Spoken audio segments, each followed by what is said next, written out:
We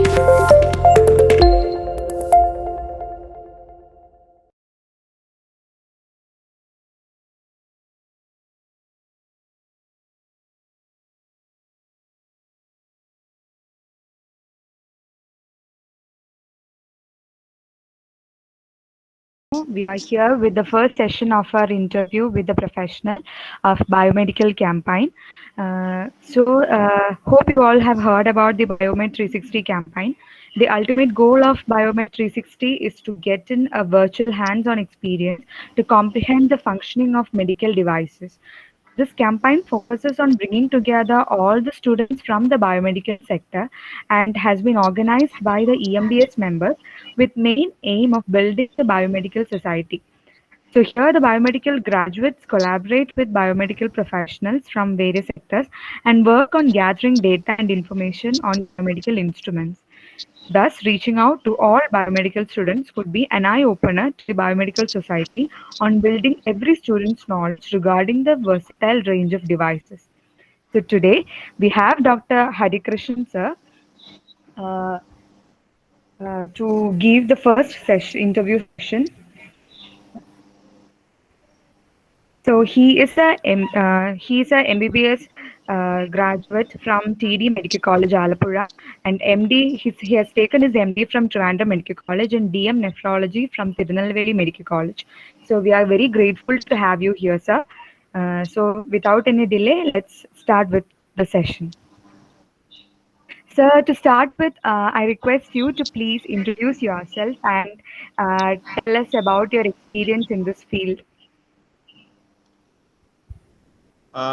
Welcome all. My name is Dr. Harikrishnan from Alapi.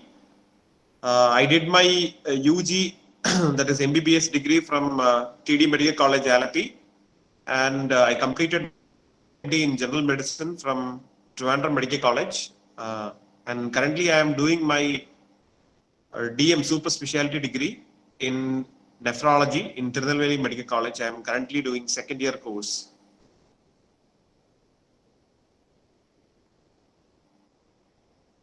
Okay, sir, thank you. So here comes the first question. How long do hemodialysis treatment last? So, and what is the process and how is it done? The first question, coming on to the first question, that is how long the hemodialysis last? So it's actually a broad question. So we basically do hemodialysis basically for diseases which are related to the kidney. So broadly, the diseases that can be related to the kidney, it can either be an acute disease or it can be a chronic disease.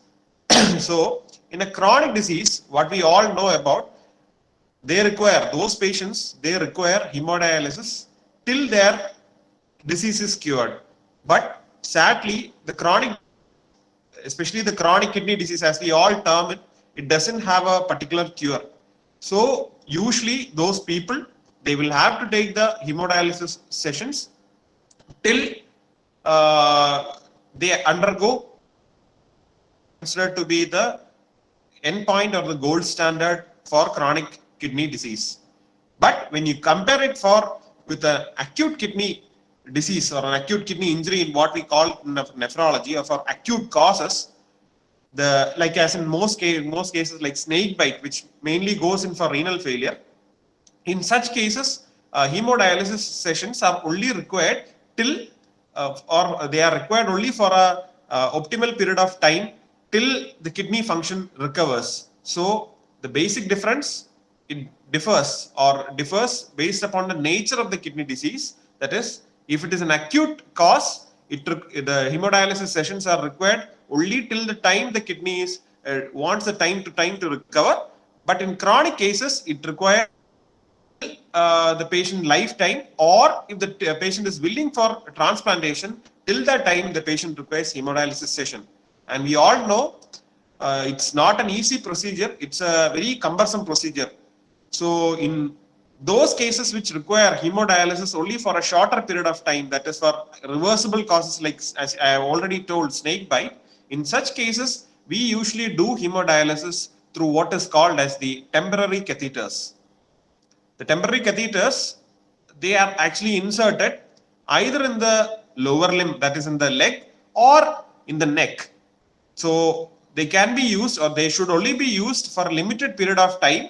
So it has to be potentially that should be seen in the hindsight. So it should not be a chronic cause. Also, the chronic cause, the main site from which the blood is being withdrawn is called as AV fistula.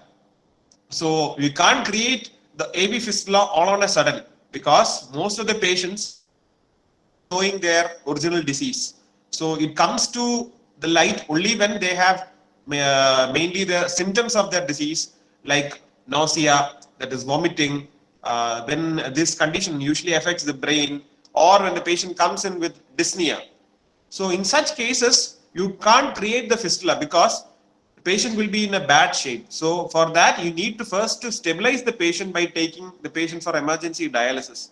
In such cases also, we will go by the same procedure, that is putting the temporary access, what is called as the catheters, either in their leg or in their neck. Then after stabilizing the patient, we will actually choose the site for creating the AV fistula. Mostly it is done in the non-dominant limb, that is the left hand of a right-handed person. We will usually do it in the left upper limb, and for a left-handed person, we can do it in the left limb, or if it is a left-handed person, we will prefer it in the right limb.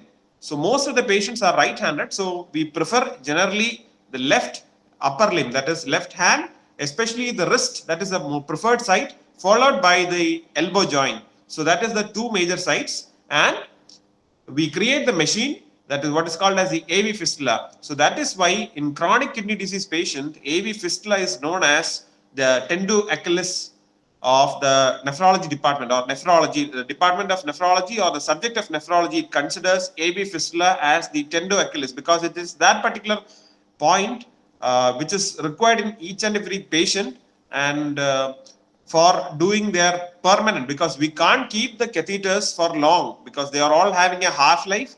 It can get secondly infected. So as a result of which, you need to have a permanent access in what we call it as an AV fistula. But science has progressed beyond its level. So many of the patients might not be getting a AV fistula functioning immediately after the surgery, because it takes around 4 weeks. It should be the patient be advised proper exercise after it's being created, because it requires a proper development of artery and the vein. We advocate physioball exercise after its creation. So once the machine has been created, it takes around 4 to 6 weeks for the machine to heal or to develop. So most of the patients, by virtue of their inability to do their exercise, or by their inherent vascular disease, might not develop a properly functioning AV fistula by the end of 4 to 6 weeks. So in such cases, the science has grown far ahead, that is gone. So most of the patients might have got sites of AV failure in what is called, they don't have particular AV fistula sites to cannulate. Only after cannulation you can do the dialysis. So science has gone far ahead by going what is called as AV graft. That means if you can't have a proper AV fistula, you will insert a synthetic material between the artery and the vein that you need to know. So you identify the artery, you will identify the vein, you put a synthetic graft in between, and then the particular graft will develop, and that will act as a conduit for the particular doing hemodialysis. So in short, hemodialysis sessions, mainly it depends upon the nature of the kidney disease. So if it is an acute or a reversible cause, usually the dialysis sessions are required till the kidney gets the time to recover. That will be periodically monitored and will decide accordingly. So usually in such cases, the access of dialysis will be mostly temporary catheters.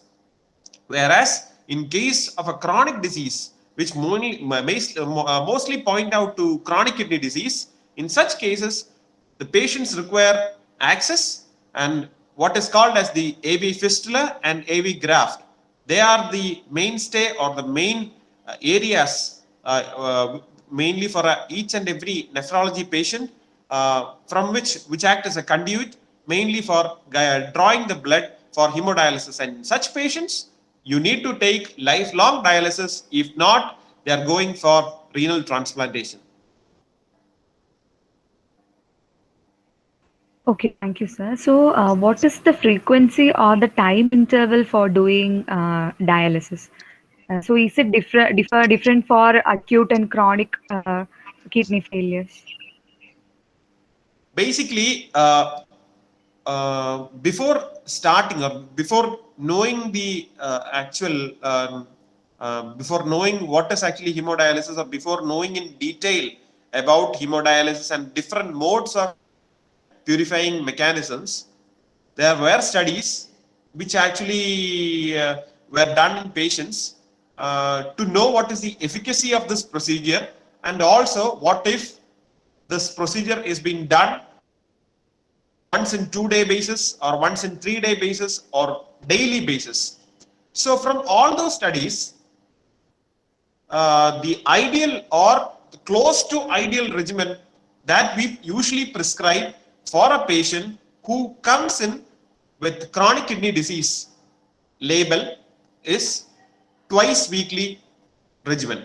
Okay, twice weekly. We actually give the dates as a twice weekly. So you'll do it twice in a week. But there are patients who, in spite of their twice weekly regimen, they come up with symptoms, persistent symptoms or recurrent symptoms.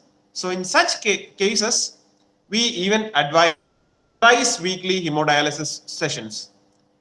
So that is the maximum that we have seen, but that is for a outpatient who has been registered in a particular dialysis unit, and those patients usually they come from their home for dialysis. But in a hospitalized patient, the sessions that we plan, basically it takes into account the condition of the patient. So if a patient who comes in with an acute state or a highly symptomatic state, we might take the patient for dialysis maybe on the first 3 days of the admission. That is for initial stabilization. So it all depends. For an acute case or the acute symptomatic state, we'll actually take into consideration of the hemodynamic parameters of the patient, the renal function test of the patient, the clinical condition of the patient in prescribing the adequate hemodialysis session timing as well as the frequency. But for an outpatient, we usually prescribe a twice weekly regimen, but in certain cases where there are symptoms, even in those patients who are undergoing twice weekly regimen, we prescribe thrice weekly regimen. So the ideal or the most commonly seen pattern would be a twice weekly regimen. Certain people, we can also see a thrice weekly regimen, but for in a hospitalized or newly diagnosed case, in an acute failure, renal failure cases also, the sessions are prescribed according to the hemodynamic stability of the patient as well as the clinical condition, whether they are improving or not. So all those parameters are taken into consideration before giving the frequency. And while you speak on the frequency, one thing that you need to note is that the timing.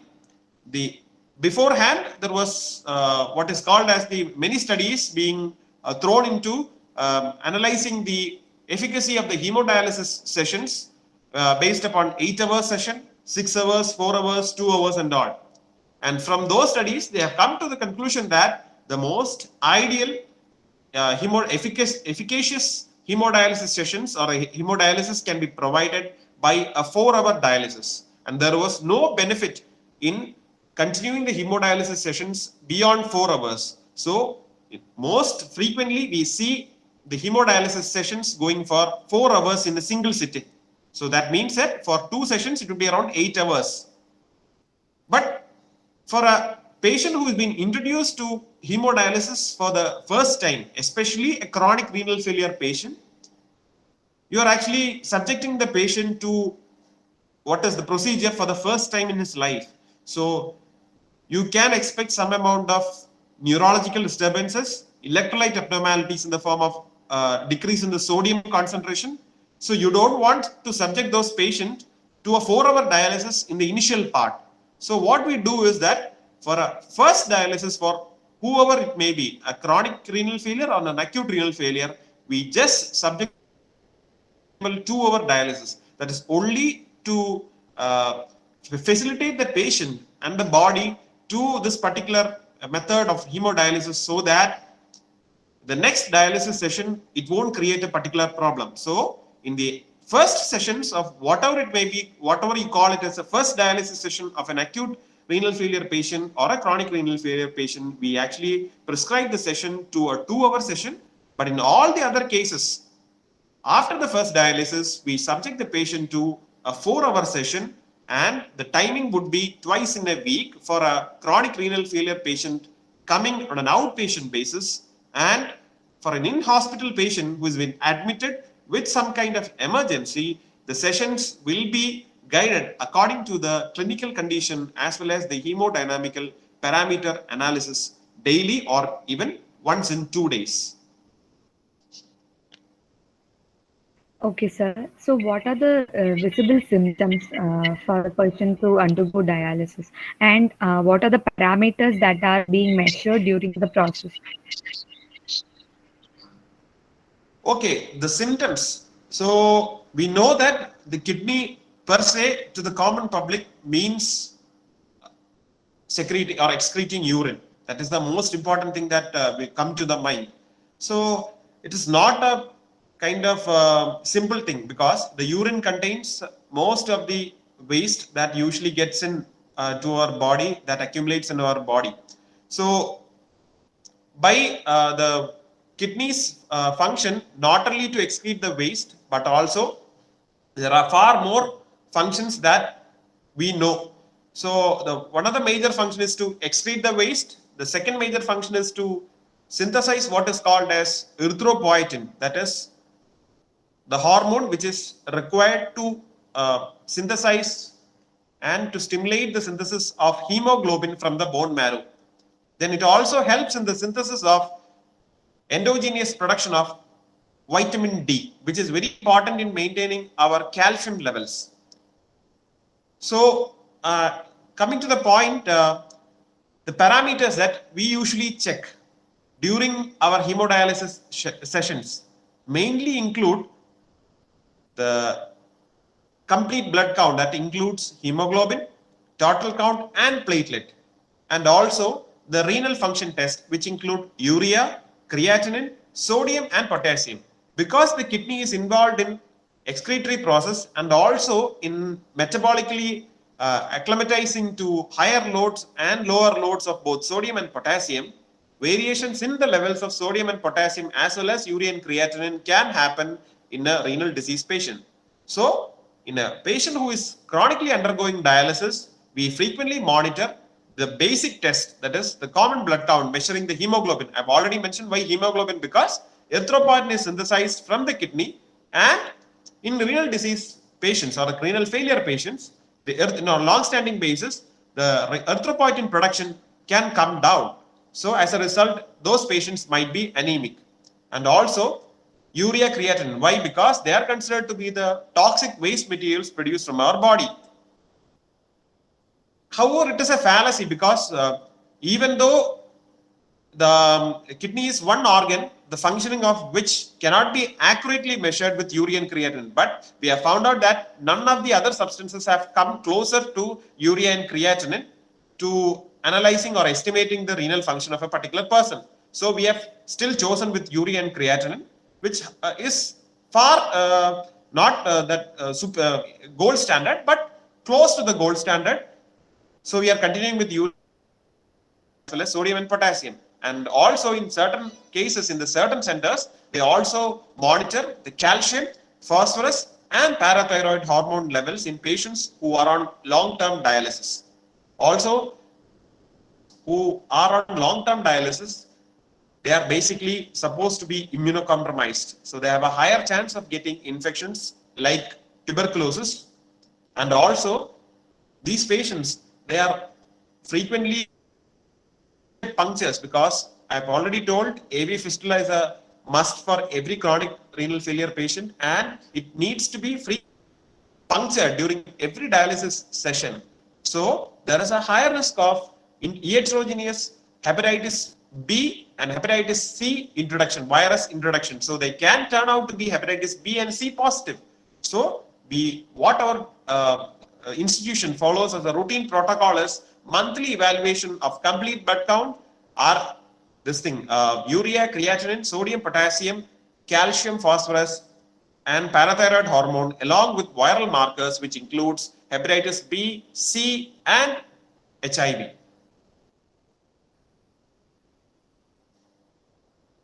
Okay, sir. So, what are the symptoms? Coming on to the symptoms, so when there is accumulation of urea and creatinine and other waste materials, which are termed now as middle molecules, so these accumulation can affect every organ system from the brain to the foot. So as we all know, we are living in an era of metabolic disease, most commonly called diabetes mellitus. So diabetes, as you know, it's a it has the ability to cause pan-systemic. The renal failure incidence is also very high. So we need to know about what are the symptoms which are commonly seen in a uremic patient.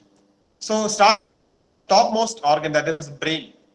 We know that the uremic patients, whenever there is accumulation of urea and creatinine beyond the normal, it may produce what is called as uremic encephalopathy. What is called as encephalopathy is because of the accumulation of waste materials, the patients may go in for what is called alteration in their normal behavior. The patient might not respond. He might be very difficult to arouse from what is called what we might see from the exterior as a sleeping thing. So it's not actually sleeping. It's actually the patient have gone in for alteration of the behavior and altered sensorium, what we call. Then second manifestation can be seizures. In what we call it as uremic seizures. The patient can throw in fits. That is the two most common manifestation of renal failure in the brain. Then coming on to the eye, it might not be that acute, but in patients who are diabetic as well as hypertensive, they can, long-standing patients, especially long-standing diabetic and hypertensive patient, those patients can complain of decrease in vision due to the end organ damage, that is retinal damage, what is called as diabetic and hypertensive retinopathy. So a decrease in vision can be presenting symptom in certain cases. Then other involvement. Then coming to the lung, because there will be reduced urine output, or the kidneys are mainly concerned with secreting urine. So whenever there is a renal failure, mostly the urine in the later stages won't go out. So if you keep on drinking water till the later stages, or maybe after the diagnosis has been made without any treatment, you keep on drinking, we can see that the entire body gets to swell up, especially the lower limb, that is the legs. Then the abdomen gets distended, and also we can see what is called the edema of the face, facial puffiness that we call. So along with this, the lungs also may get fluid within the pleural cavity, what is called as pleural effusion. So the patient starts to complain of dyspnea, or what is called breathlessness. In addition to that, uncontrolled BP or uncontrolled hypertension also can make the patient to go in for a dyspneic state, and patient presents to you with acute onset dyspnea during the night time, what is called as acute pulmonary edema. So in lungs, it may present with dyspnea and also with bilateral pleural effusion, what is called fluid within the pleural cavity. Then within the heart, or maybe the uremic manifestation in the heart, it may present with what is called the similar condition, that is fluid which is surrounding the lung, what is called as pericardial effusion. Then it may present with pericarditis or chest pain, refractory chest pain. It may also present with dilated heart, or the heart size might go very large with a very low power to eject out the blood during each cycle, what is called as uremic cardiomyopathy. Then it may also produce what is called as, so starting from the brain, it can produce uremic encephalopathy and seizures. It may present with vomiting, that is gastrointestinal tract. It may present with vomiting. Whatever you eat, it will come out. It is because of the irritation. Then pleural effusion as well as pulmonary edema, that is dyspnea, and also involvement of the heart in the form of uremic cardiomyopathy, that is dilated heart. Then again, collection outside the heart in what is called as the pericardial effusion, and also it may present with volume overload state, that is facial swelling, abdominal distension, and also lower limb swelling. So these are the most common presenting symptoms of a patient with chronic renal failure.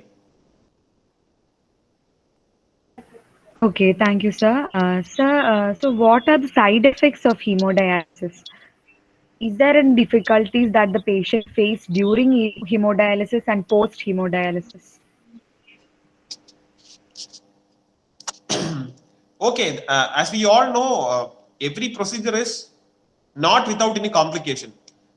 So most of the patients, they usually go about the dialysis session without any problem.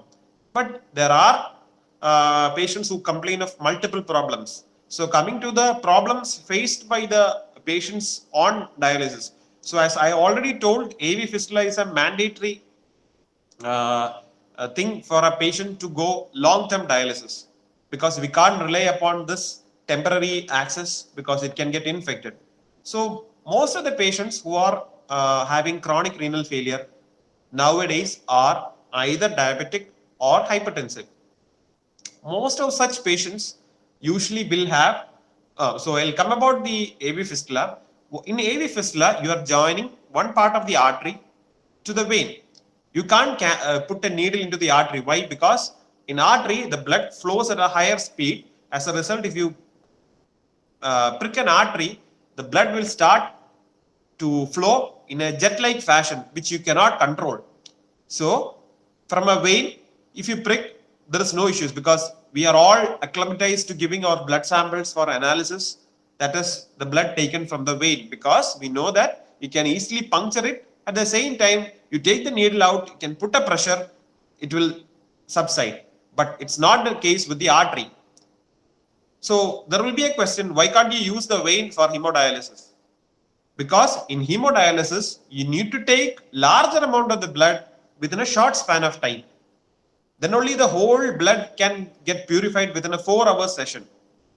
So with the vein and the flow inside the vein, it is not necessary or it may not be adequate for the line or the machine. It might not be adequate. The blood flowing through the vein, it is not adequate for the machine. So what actually we do is that we do a surgery in the AV fistula, you connect an artery to the vein so that you make that vein like an artery. Because once you connect an artery with the vein directly, the flow in the artery gets transmitted to the vein, and the veins usually become bulky and distended, so that you can easily cannulate, or you can actually prick. So we can actually prick the vein and you get the effect of an artery, the speed of an artery. So that is what is more important. So it all depends upon the vascular state or the state of the blood vessels in our body. So as diabetes is the most frequent cause of renal failure in the world, and most of the diabetic patients have what is called as the calcification inside the vessel. It might not be an easy process to get a functioning AV fistula in a diabetic patient.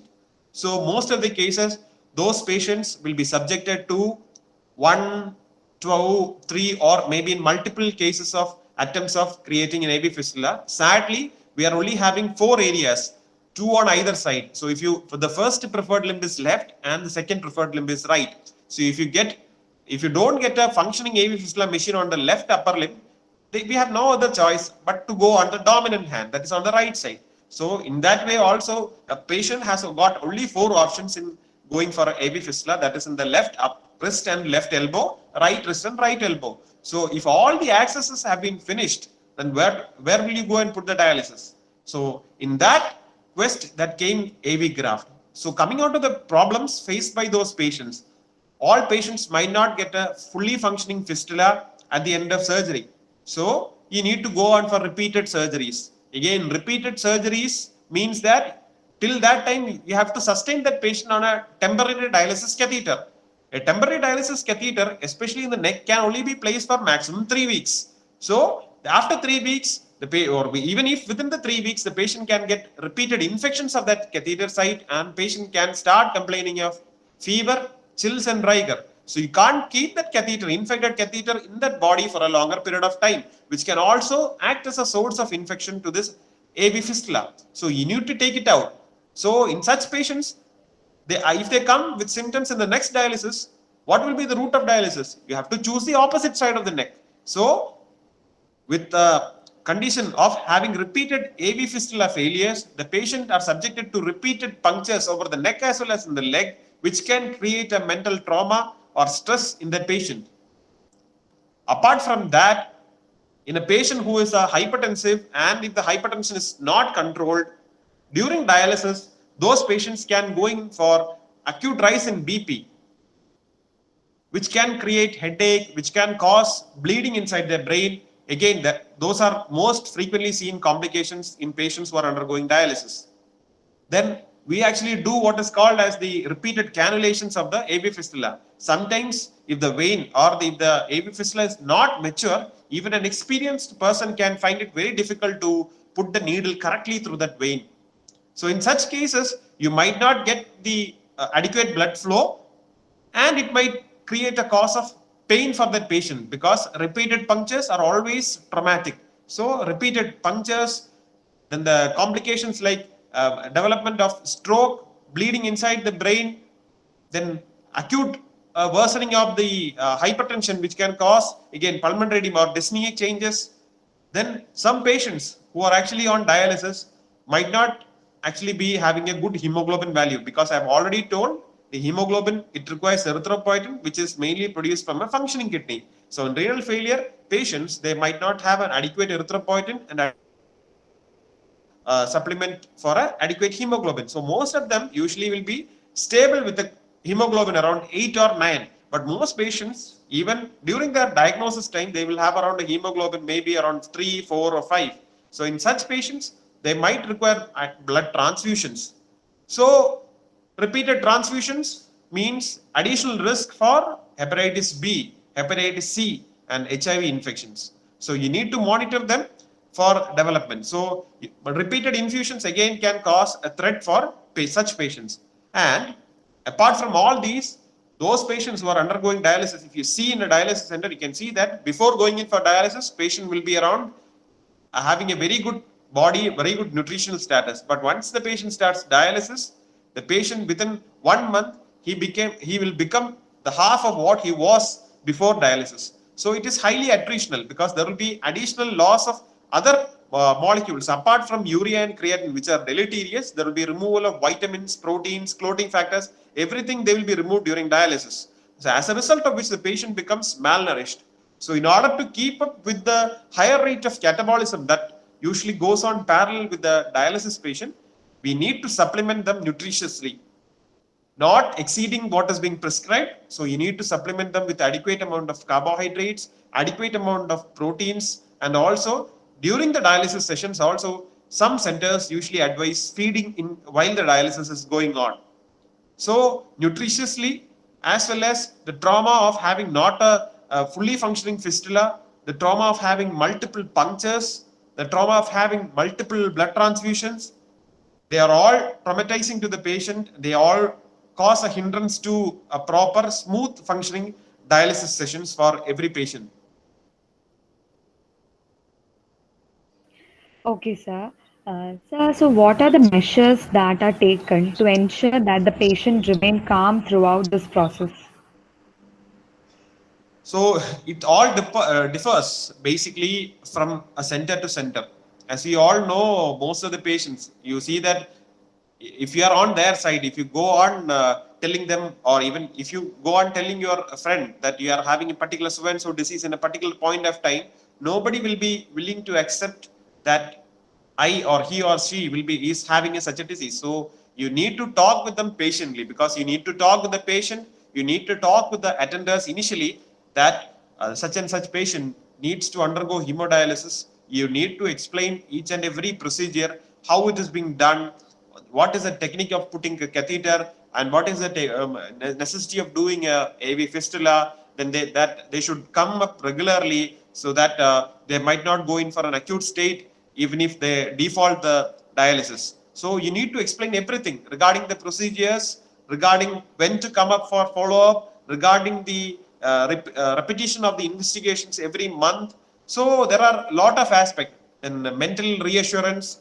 So always start with reassuring the patient. That is most important thing. That means they are having such and such a disease, but that's not an issue. But even if it is a grave disease, you need to provide some verbal soothing to the patient. So mentally prepare them for dialysis. So nobody goes in for a wholehearted mind for a dialysis session. So mostly they might have experiences of their relatives or their friends having been gone to dialysis and having bad experiences. So we should actually remove those such kind of traumatic experiences from the patient mind. So first, you need to address the disease. Second, you need to address regarding the procedures that needs to be followed after this, and also regarding their further treatment modalities. So talking to the patient in a calm environment, in a slow environment, understanding their difficulties is of the utmost priority. And I have felt that talking to them in a reassuring manner has been the most important point in actually making a person understand what is the need for dialysis, and also to continue the dialysis and to come up for regular dialysis rather than going in for default.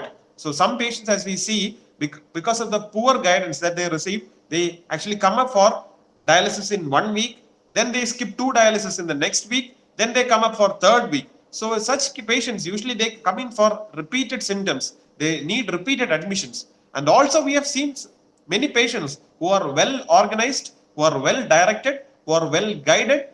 They come up for regular dialysis on correct time. They take the dialysis, they take the diet in a proper fashion, and they go on like a normal person. So we actually make them to speak with those patients and their attenders before the dialysis is being initiated, so that they get used to what is to know about their conditions, how they are going about it.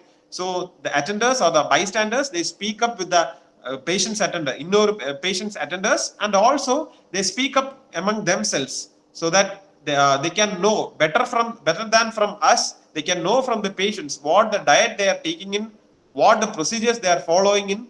So most of the patients usually won't be unemployed. They will be having some kind of employment.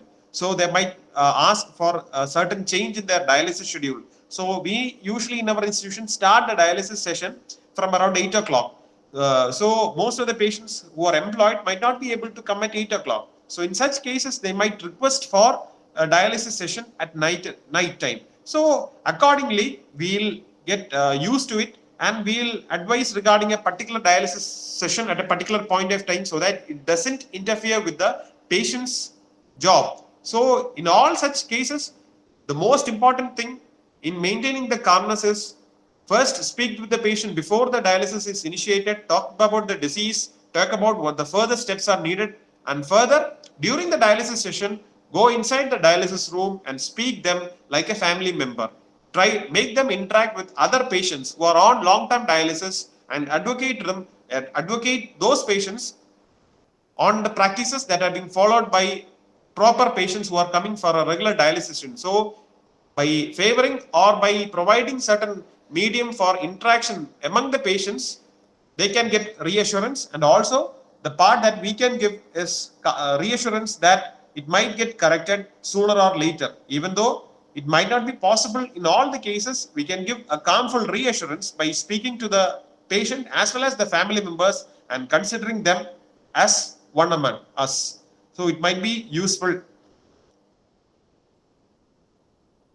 Okay, sir. So as you said, the whole dialysis process is about can last about 2 to 4 hours. So during the process, will the patient be awake or he or she is given anesthesia? So, usual sessions are 4 hours, as I told. Initial session would be only around 2 hours. So that will be only for the first session. Rest all the sessions will be around 4 hours.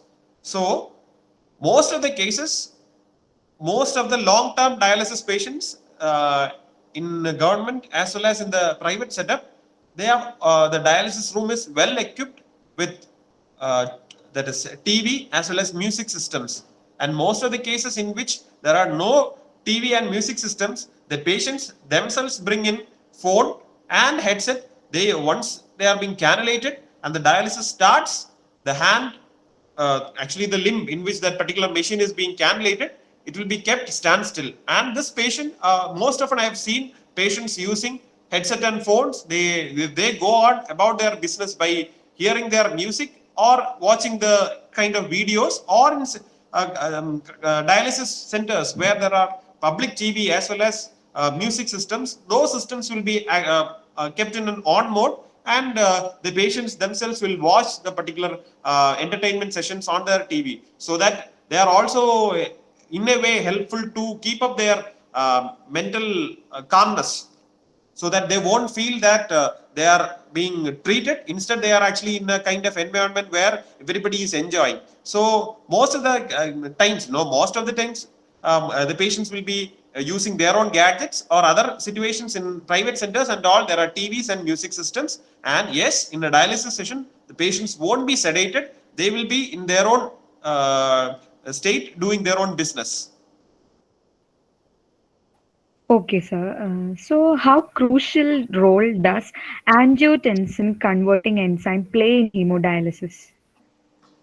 So before you get to know about this angiotensin converting enzyme and their inhibitors, you need to know what is called as the renin-angiotensin system in our body. So renin is again one of the most important hormone, or maybe the mediators, which are produced from the kidney. It is very important in a particular axis.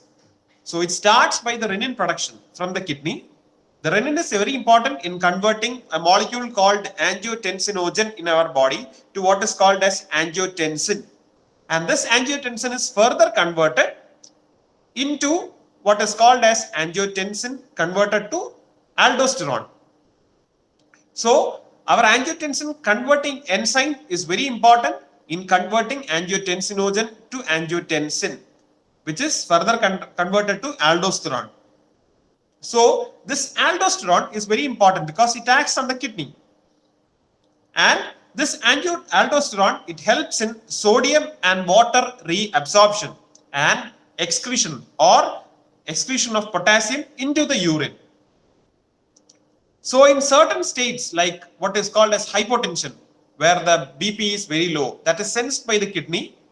And in such cases, this particular axis, what is called as renin-angiotensin axis, is activated, and that will help in reabsorption of sodium and water, thereby trying to preserve the BP. Even though it is helpful in most of the cases, in a patient who is having chronic renal failure, and especially those having uncontrolled hypertension, the renin-angiotensin axis might be the one which is responsible for this uncontrolled nature of the hypertension. So this angiotensin converting enzyme inhibitors are found to be very much useful in controlling the hypertension in chronic renal failure patients of a certain subgroup. So most of the patients will have a controlled hypertension once they go in for dialysis. But with a patient who is on a well-defined, well-prescribed hemodialysis sessions, and you find out that the patient comes in with acute pulmonary edema or dyspneic episode, and during those times the BP is severely uncontrolled, we can add this sort of drug called as angiotensin converting enzyme inhibitors. In such cases, controlling the synthesis or the effect of aldosterone and angiotensin, it might be very useful to control the BP in such a patient.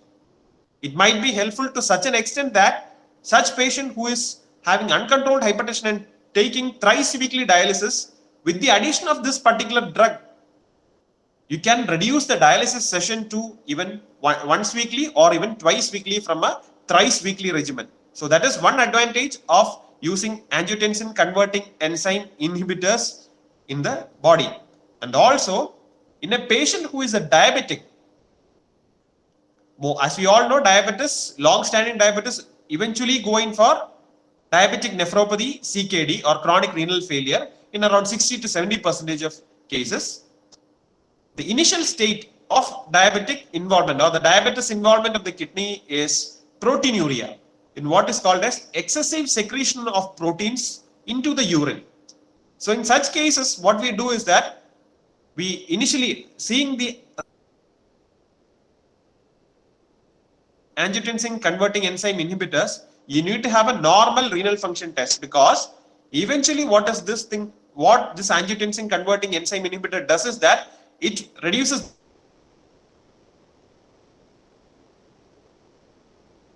the creatinine can rise up to 30%. That is considered to be normal. But in certain patients, the creatinine can go beyond 30%. So you need to monitor the renal function test. And before you initiate a patient on this particular drug, you need to ensure that the patient is having a normal renal function test and a normal potassium value. Because aldosterone, it helps in sodium and water reabsorption and potassium excretion. So once you block that cascade, the sodium and water reabsorption won't happen and potassium will remain inside the body. So once you use this drug, hyperkalemia or increase in potassium is one of the risk factors or one of the side effects. So you need to monitor the renal function test constantly and also potassium levels. So it might be useful in controlling the proteinuria associated with certain proteinuric diseases and most commonly diabetes associated diabetic nephropathy. And also in patients, we are actually patients on routine dialysis, they usually come in between dialysis sessions with a weight gain. That is what we call as interdialytic weight gain. It is very important. The patient comes in with a higher weight gain between dialysis sessions. It might not be possible to take all that weight gain in that single session, because in a single 4-hour dialysis session, the maximum fluid that you can take is 4.5 liters maximum. So if a patient comes in with a poor weight gain or a poor control in their weight gain by around 5 or 6 or 7 or 8 liters, it might not be possible to take all the 8 or 7 liters in a single session. So you keep on evaluating why the patient is having such a severe weight gain. So in such cases, in certain cases, the patient themselves complain that, sir, we will have intensive thirst, especially after dialysis session. So which might be due to the possible increased sodium levels post dialysis. So the thirst can also be stimulated by the particular enzyme called as angiotensin, which is synthesized from angiotensinogen by the effect of angiotensin converting enzyme.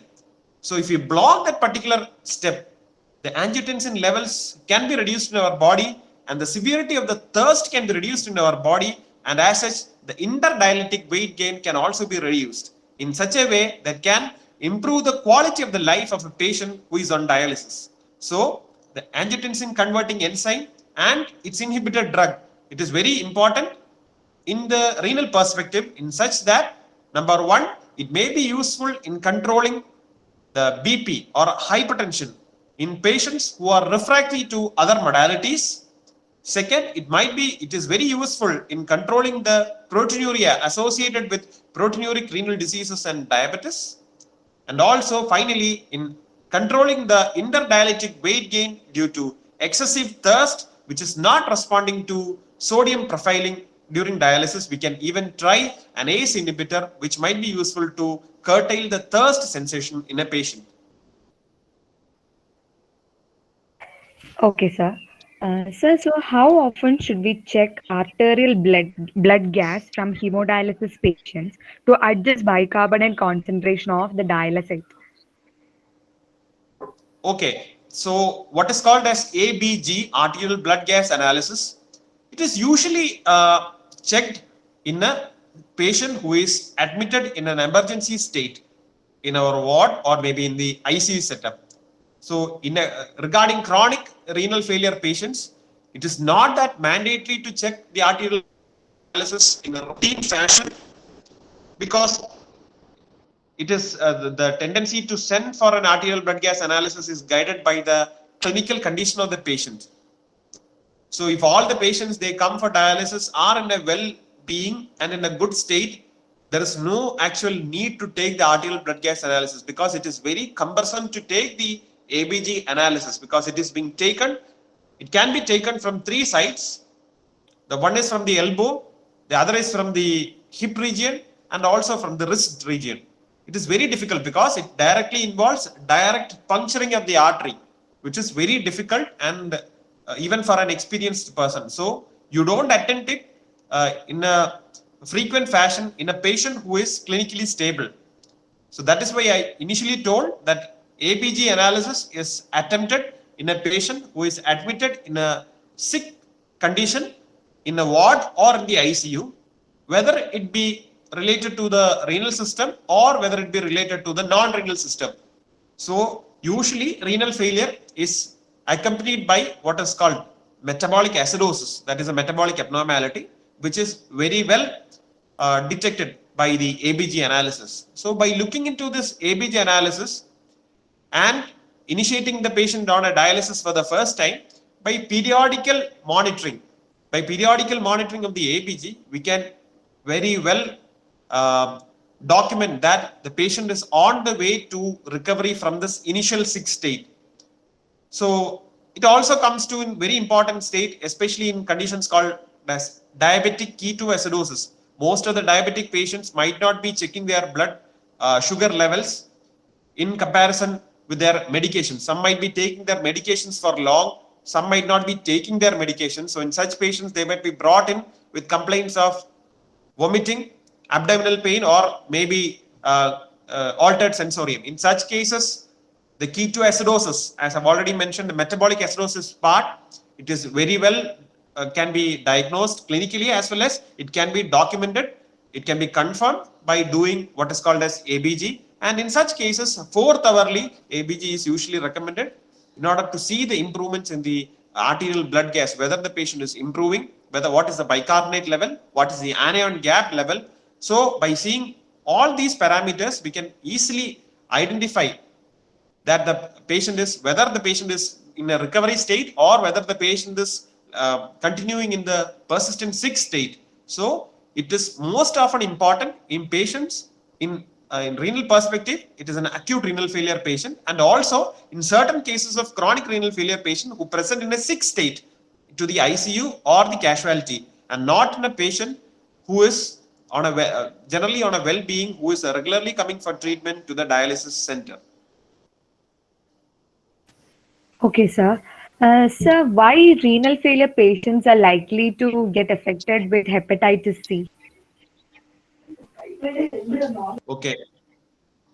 Renal failure I've already told, because most of the cases, usually the predisposing factors are diabetes, hypertension. So most of the cases, most of the people are not aware of their existing diseases. Some might come to know about diabetes and hypertension once they get admitted. Some patients might be knowing that they have the disease, but they might be a treatment defaulters. Some might not actually even tell the truth about their inherent diseases. So there are many factors which preclude them from getting adequate treatment. So they might be at a risk of getting frequent admissions. So the frequent admissions can be either in a local hospital or in a very big established hospital.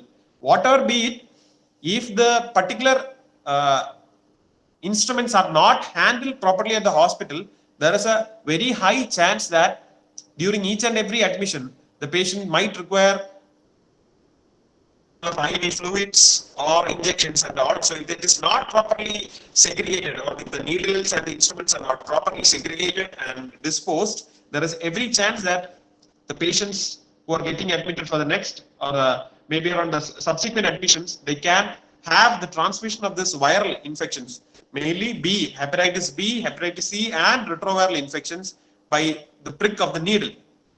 And not only that, chronic renal failure patients, definitely in their lifetime, if you ask any chronic renal failure patient, they might be subjected to repeated admissions. As I have already told, there is a higher risk of chance of getting this viral infections by repeated injections. That is one, if it is not properly handled. It's not the same case everywhere, but in a poorly managed hospital, we can the risk of getting this viral infections is very high.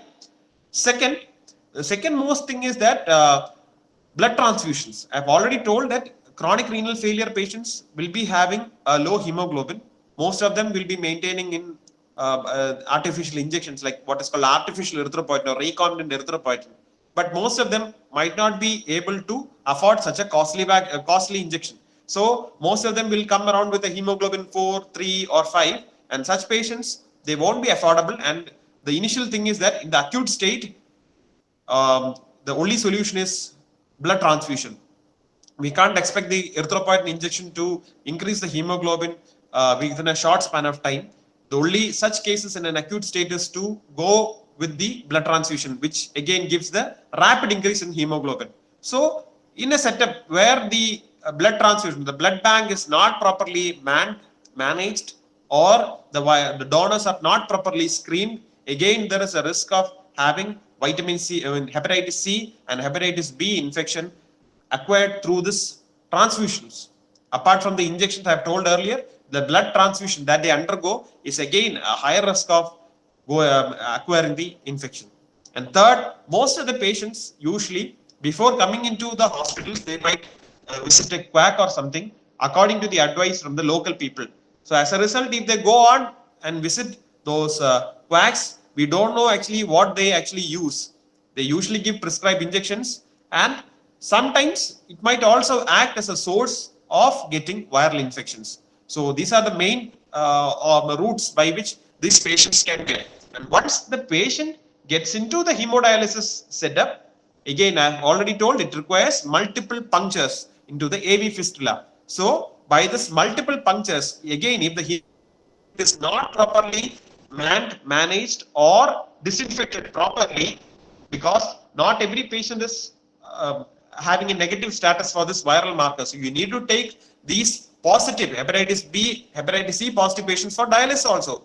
So we usually, what we advocate is a different room for positive patients, and we take the negative patients in the different room.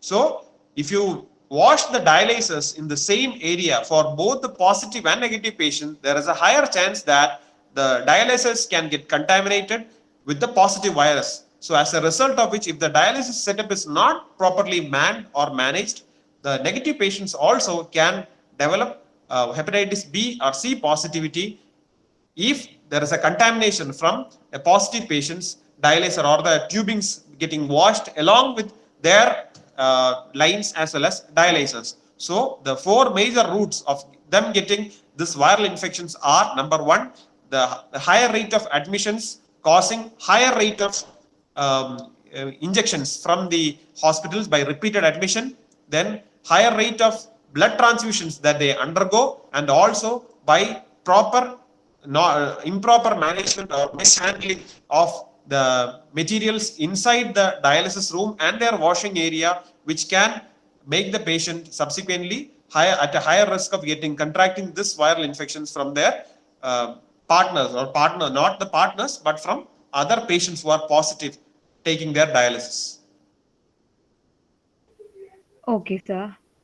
Sir, as a doctor in charge, what are the difficulties you have faced while treating a person undergoing the dialysis? As I've already told, it's very difficult to maintain a patient and to see such a patient who initially come in their very well healthy state, even though they might having symptoms, the weight, the height, everything, you might look as a normal. Say that you have such kind of disease, chronic kidney disease, and that you need to take for dialysis lifelong. It itself is very painful. Even though we know that there is no other way out, it is very difficult to convey to a patient that you are having such and such a disease. So that itself is the initial most difficult part. Once you finish that difficult part, the second most difficult part is to put a temporary getting the attenders or the bystanders convinced. Because we all know that even if you are saying it is a renal failure, this implication of having renal failure can have its manifestations on the other organs also. So there is an additional risk of having the patient going in for sudden death during the process of dialysis. So you need to get a consent. You need to explain the procedures in detail before taking each and every patient for dialysis. So getting the or relaying the information to the patient itself is very difficult, and getting the bystanders convinced is also very difficult, because most of the bystanders, they might not have an experience of any of their relatives or any of their close people going for dialysis. So you need to explain the entire process of dialysis, which again is very cumbersome. Then take the patient for dialysis, explain the risk of sudden cardiac death during the dialysis, and if such any untowardly event happens, you need to tell the attenders. Again, it's a very, very painful state. And to see the patient who comes in with a good, healthy body, and to see a patient after a month of dialysis, seeing the patient in a lean person, they have lost all the weight, shed all the weight. You can't even, I have missed a patient who actually have gone into a very lean state after a long period of dialysis, and even I actually missed the patient's name. So it is very disheartening to see such a change in the body, because it is highly, because dialysis sessions are highly catabolic, and it requires a lot of nutritious intake to keep up the body to maintain the dialysis. So to not mistake a person who initially was in our dialysis unit and to see him in a poorly managed state, it is also very disheartening. So introducing the patient to dialysis, telling the patient that he is such and such a patient is having a disease, it all is very cumbersome. And to declare or to confirm or to relate to the attenders that such a complication has happened, it's also very much creating a lot of stress among the doctors, especially those going in for CKD, because you can see the patient, you might see the patient for the initial 2 weeks, and you might not see the patient after 2 weeks. Such is the course and the grave nature of the disease, so that deaths are a lot more common, not only due to the renal failure, but also due to the simultaneous involvement of the other organs also.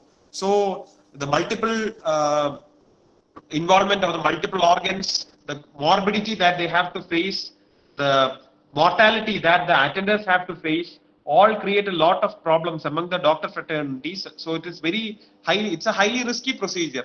So they can have problems related to the tissue access, that is AV fistula. The attenders keep on coming and asking the questions whether we can put a dialysis. So seeing the sad nature of that attenders and the patient, you might actually get involved among them. But it is actually the fate, or it is actually the process that they have to go through, that there is no other option than to go along with it. So there is no way turning back. So in part, dealing with a chronic kidney disease patient from their diagnosis till they undergo transplant or till their death, it is very very painful, because the pains that they have to endure from the initial dialysis towards the last, it cannot be explained with the words. It is beyond our words. So it has to be seen and experienced truly. So that is my experience. Okay, sir. Sir, we have almost come to the end of the session. And before winding up, one last question, like a bonus tip for us. What are the good food habits that the lifestyle changes that we should follow to have a healthy kidney or a healthy body? Actually, I was expecting this question because most of the youngsters, including me, of maybe around 2 to 5 years back, we actually don't know what to eat and what not to eat. But nowadays, with the access to the internet and also to different health fitness regimes and different apps, different gadgets, the introduction into maintaining a proper healthy body and a healthy mind has actually grown in diversity. So what we always prescribe is that we have seen is that hypertension and diabetes are the most common diseases which usually makes the progress into end stage renal disease or chronic renal failure. So as we all say, restricting the salt is the foremost important pattern that needs to be followed in each and every individual's diet, because as we see, lot of the youngsters are basically interested in having a heavy salty diet. With the introduction of Arabic food items and even the fried and oily items which contain a lot of added salt, you need to restrict that amount of salt that is consumed. first and foremost. The second thing is you need to control the consumption of sugars. Even if you are not a diabetic, the pity or the plight nature of this disease, once it has occurred, it is irreversible. Once it has occurred or once it has happened, you cannot reverse it back. So prevention is better than cure. So control your salt and control your sugar intake. You can have, but limit yourself. That is the most important matter. Then trying to restrict your food to good natural foods rather than going in for synthetic food, that is the cola, that is the carbonated drinks, oily, then heavy salty foods that we usually obtain in our fast food shops and in our newly opened restaurants. Going in for food that are being prepared at home, that is the most suitable food. So always restrict your salt intake, restrict your sugar intake, then reduce the amount of fatty foods that you take in, then have a healthy exercise pattern. That means you have to go for at least a fast walking, cycling, jogging, maybe swimming, get engaged in some kind of physical activity daily, so that you might not get sedentary, because in a sedentary mind and sedentary body, the diseases starts to creep in. So get some kind of activity to get involved with, so that you might not feel that stress of your job or stress of your whatever you are being involved in. So average moderate exercise activity all throughout the day, that is not being mandatory, but getting adequate exercise activity all throughout the week, at least 30 minutes a day for 5 days in a week, it usually can be helpful in preventing such lifestyle diseases. So salt, sugar restriction, as well as avoiding fat and oily foods and having a healthy exercise regime would be helpful in preventing what is the lifestyle diseases in the future. Thank you so much, sir. We have come to the end Thank of the you. session. Actually, the session was really great and very much informative. We express our heartfelt gratitude towards you for spending your valuable time and sparing your valuable time and sharing your knowledge with us. Thank you so much, sir. The session was really informative. And I thank you once again on behalf of the Biomedical Group 1 and the Biomed campaign. Thank you, sir. Thank you for providing me an opportunity. Thank you. Thank you so much, sir. So we are dispersing the session. Thank you. Thank you.